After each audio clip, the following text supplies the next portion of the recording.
Hello and welcome to Indus News, live from Islamabad. I'm Govt and these are the headlines.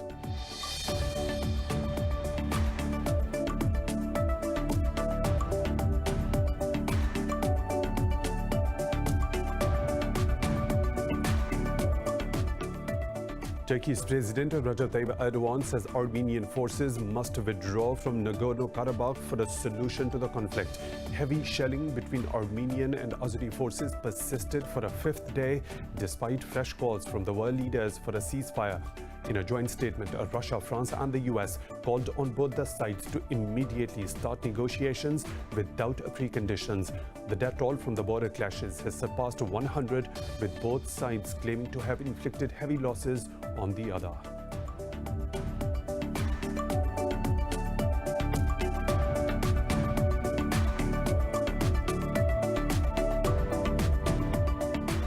Pakistan has summoned a senior Indian diplomat to protest the latest ceasefire violation by Indian troops along the line of control. The summoning comes a day after Indian troops have wounded a 65-year-old woman in unprovoked fighting.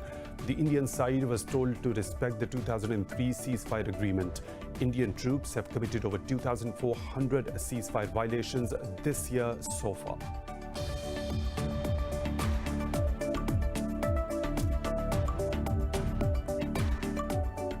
The European Union has launched a legal action against the UK over its internal market bill. EU Commission Chief Ursula von der Leyen says Brussels has sent a formal notice to London after it failed to remove the problematic clauses by the deadline. The bloc says the bill breaches the legally binding Brexit agreement between the UK and the EU.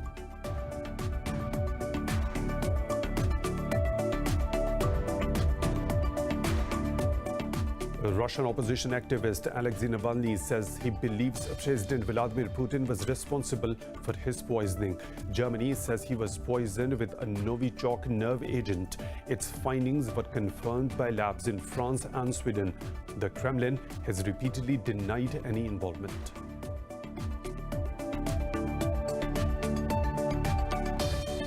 India has registered nearly 1,200 COVID-19 deaths and almost 87,000 new infections in the past 24 hours. The virus has claimed over 1,000 more lives in Brazil since yesterday, taking the death toll to over 143,000. In Pakistan, 5 people have died from the virus overnight, bringing the count to 6,484, with over 312,000 infected. Globally, coronavirus has claimed over 1 million lives and infected more than 33.8 million people so far.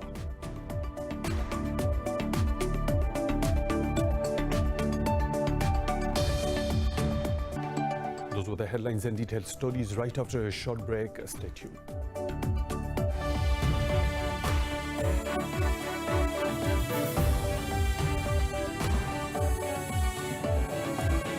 Welcome back, and now for the news in detail. Turkish President Recep Tayyip Erdogan says Armenian forces must withdraw from Nagorno-Karabakh for a solution to the conflict. Heavy shelling between Armenian and Azeri forces persisted for a fifth day despite fresh calls from the world leaders for a ceasefire.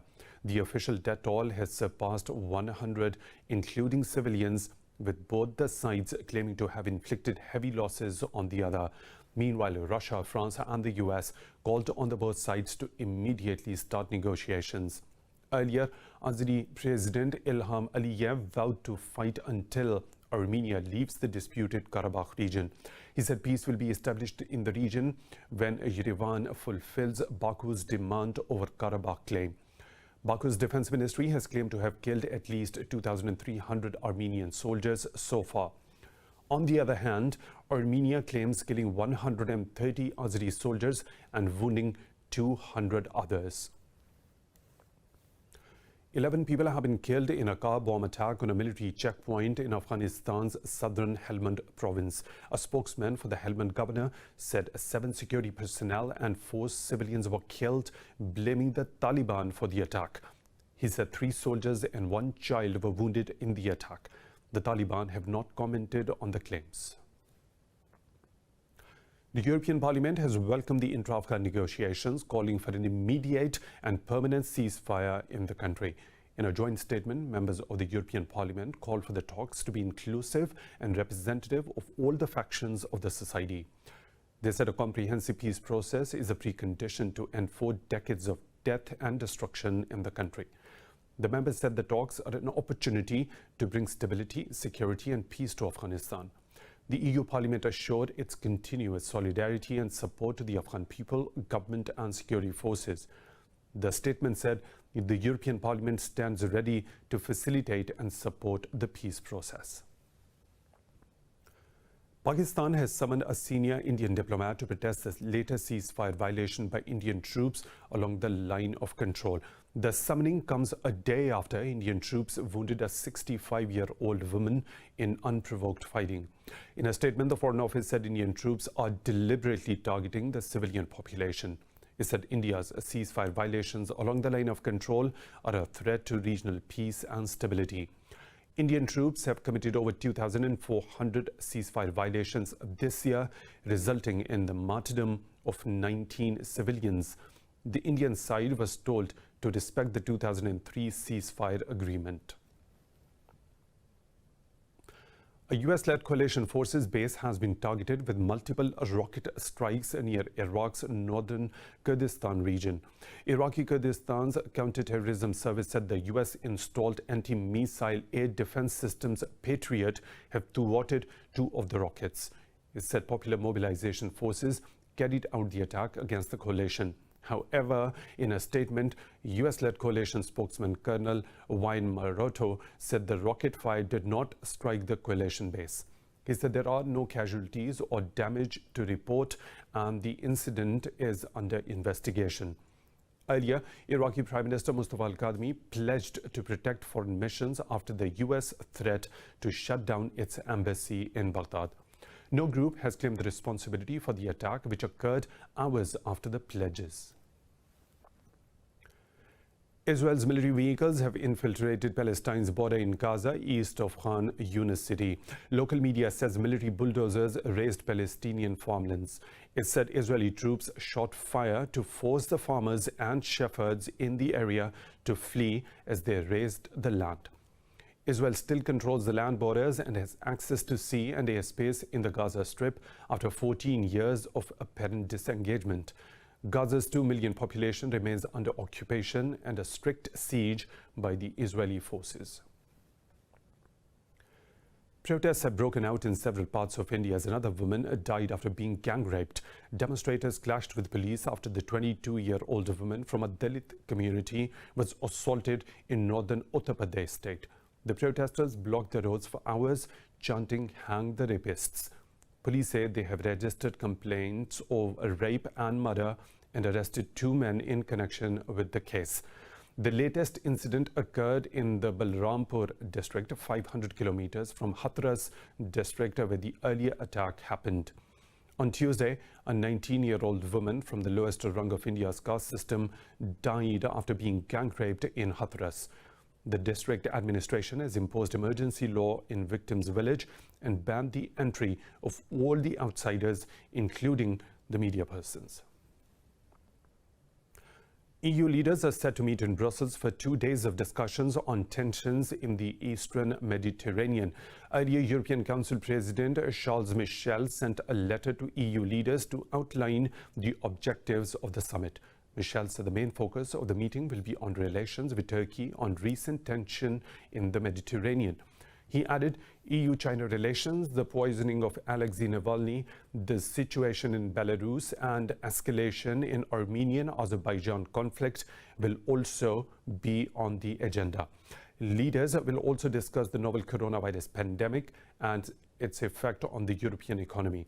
The summit was initially planned for the 24th and 25th of September, but was postponed as President Michel was in quarantine. The European Union has launched a legal action against the UK over its internal market bill. EU Commission Chief Ursula von der Leyen says Brussels has sent a formal notice to London after it failed to remove the problematic clauses by the deadline.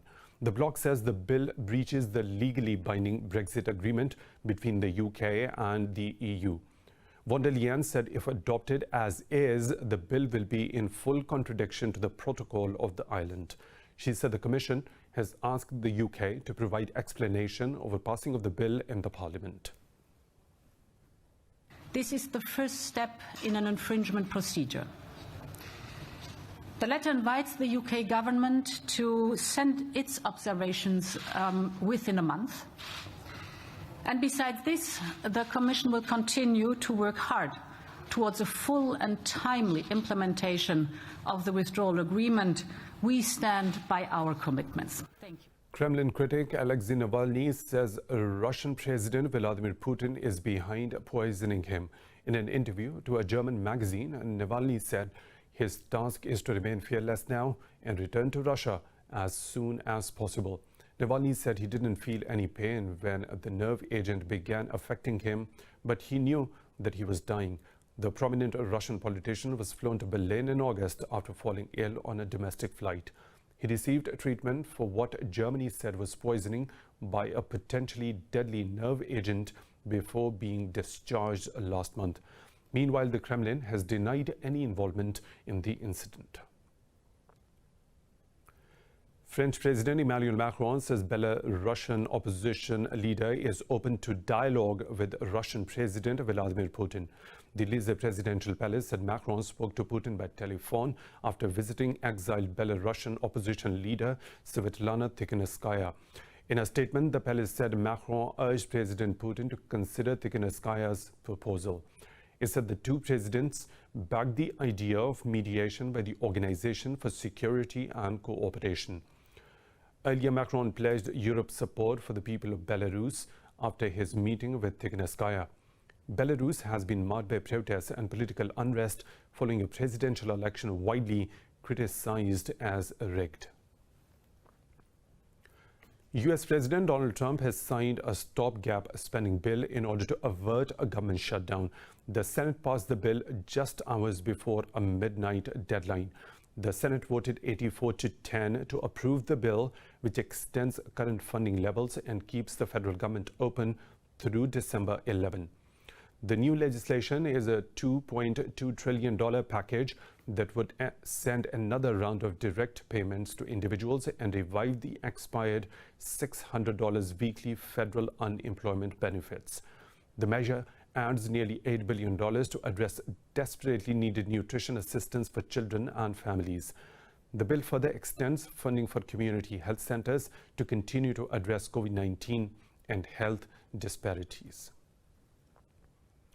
U.S. House lawmakers have slammed the country's Defense Department over plans to withdraw thousands of troops from Germany. At a House Armed Services Committee hearing, bipartisan legislators grilled two senior Pentagon officials over the lack of details about the planned pullout. The panel pressed the officials about the time and the cost of the withdrawal and the level of coordination with the European allies leading up to the final decision.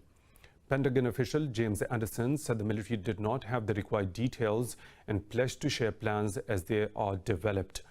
When asked if it was US President Donald Trump or the Pentagon who made the decision, Anderson said he was not aware of the conversations. Earlier in July, US announced plans to withdraw about 12,000 troops from Germany, accusing Berlin of failing to meet NATO's defense spending target. India has registered nearly 1,200 COVID-19 deaths and almost 87,000 new infections in the past 24 hours. Globally, coronavirus has claimed over 1 million lives and infected more than 33.8 million people so far. More in this report.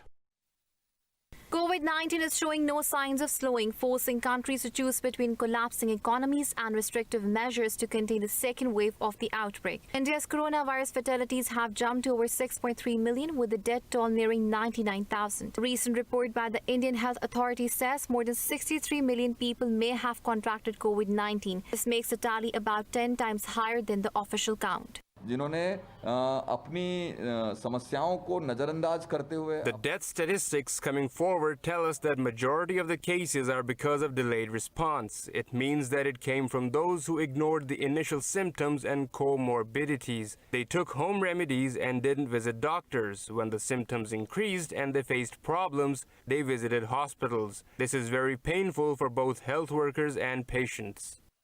The fatal virus is now gaining a foothold in Canada's most populous province, Ontario, which is witnessing an exponential increase in locally transmitted cases. In America, states continue to report record new cases, fearing an explosion in COVID-19 cases as the influenza season approaches. In Latin America, the disease is claiming thousands of lives every day, with Brazil being hit the hardest as it reported over 1,000 more deaths today. With the government's refusal to implement restrictions, Sao Paulo state has reached out to a Chinese company for bulk buying of a prospect vaccine. Our target is simple. So we will bring enough vaccine to Brazil. The most important, we also bring the affordable vaccine to be here and to benefit everyone in this country to against this COVID-19 pandemic. The situation in Western Europe is getting worse by the day, with new infections back to peak pandemic levels in France. Spain has locked down Madrid again after it accounted for more than a third of the total cases diagnosed in the country over the past 2 weeks. The coronavirus pandemic continues to follow a flat curve in Pakistan as the recovery rate in the country remains steady at 95%. The Health Ministry says there are 8,825 active cases in the country as over 297,000 people have recovered. The ministry said 5 people have lost their lives to COVID-19 over the past 24 hours, raising the death toll to 6,484. It said 543 more tested positive overnight, taking the total number of detected cases to over 312,000. The ministry said more than 137,000 cases have been detected in Sindh province, while over 99,000 have been reported in Punjab so far. In the federal capital Islamabad, over 16,500 people have tested positive for the disease since the outbreak. It's time for a short break. I will be back with more stories. Stay tuned.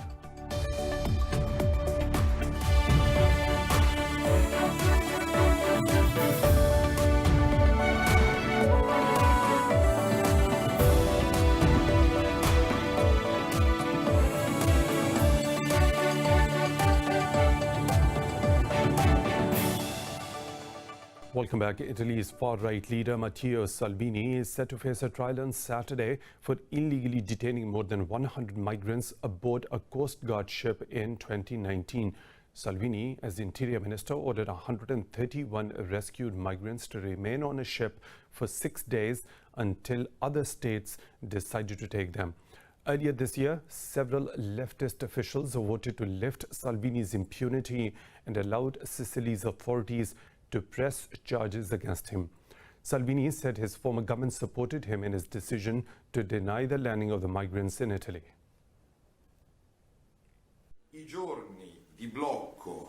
Days that I blocked the ship from docking at a port was a shared decision agreed with the Prime Minister Giuseppe Conte and others. But if needed, we will talk about it in a courtroom and not today. But it is clear and evident it was a shared choice. The days that the ship could not dock were needed in order to have a go-ahead from 5 European Union countries to accept the migrants who were on board the boat.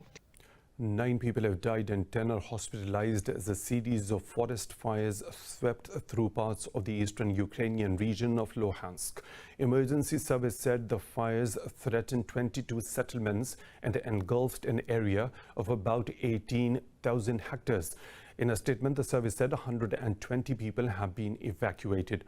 Local authorities said there were a total of 146 fires, 82 of them were extinguished. The Ukrainian authorities blamed pro-Russian separatists shelling for fires.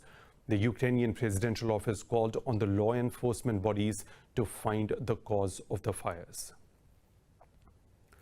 The raging wildfires in California have broken all the previous annual records. The fires have so far torched over 3.9 million acres since January, far exceeding any single year in the state's history.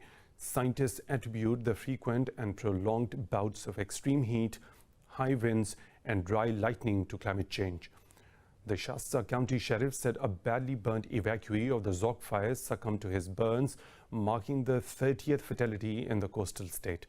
Fire Protection Department said Zog fire is at 7% containment, while the Glass fire stands at just 2% amid irrepressible high winds. The 2020 fire season in the U.S. has so far killed 30 people in California since August the 15th, while 10 have died in Oregon and Washington. The death toll in the floods following torrential rains in Nigeria has climbed to 95. Talking to media, State Emergency Management Agency officials said 16 more people died in 19 regions of the Jigawa state. Authorities say thousands have been left homeless, while acres of cultivated lands destroyed. They say the Jigawa state has been hit the hardest. Burkina Faso, Niger, Senegal and other countries in the region have also been hit by heavy rains and flooding this year. In West Africa, the rainy season runs from June to September. In Argentina, poverty and economic woes are growing large, and the pandemic has worsened the long-standing crisis. Analysts observe Argentina's economy has contracted a record 19.1%, while nearly half of its population has been dragged into poverty. More in this report. The Great Depression and the pandemic fallout have affected nearly half of Argentina's population. 3.5 million people have lost their jobs during the lockdown to stem the spread of the outbreak. According to official statistics, 35.5% of Argentines were living in the poverty in the second half of the last year. The Catholic University of Argentina estimates this year poverty rate has spiked 47% by the end of June. The impact has been on the productive structure, on the structure of job creation, on the self-employed, even on the informal worker. There is greater general poverty. We are all a little poorer. We already were last year, and now with greater inequality. The numbers reflect an everyday reality for Argentines. Small production companies have been hit hard as the activity came to halt. Unemployment has dived up to 13.1%. Analysts say a wider work plan is needed to cope with the situation. Get out of this poverty crisis requires a lot of imagination on the part of those in charge. Traditional programs of a few public works and a slight improvement in wages will not be enough. But a wide work plan would need to be deployed, building a strong foundation in the popular and social economy in small to medium companies. Argentina has recently struck a deal with its creditors to restructure about $65 billion foreign debt.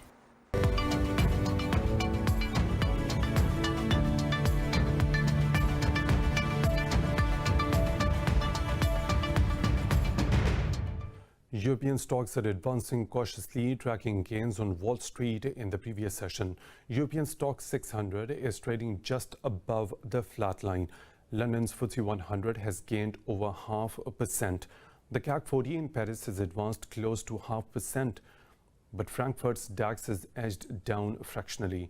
Earlier, Japan's Tokyo Stock Exchange halted trading due to a technical issue, while many major markets in the region were closed for holidays.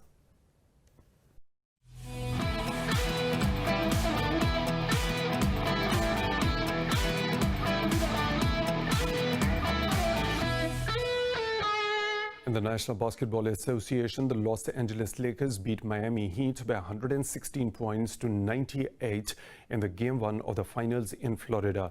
Lakers beat the Denver Nuggets in the Western Conference Final, while the Heat downed the Boston Celtics in the East. Lakers center Anthony Davis scored 34 points and grabbed 9 rebounds as Los Angeles took down the injury-hit Miami.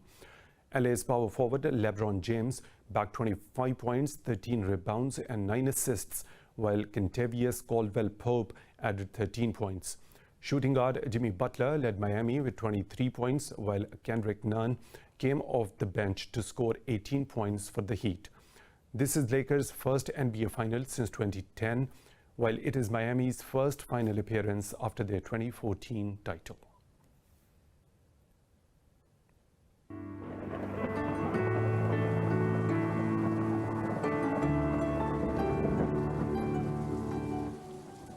And now the weather situation from around the globe.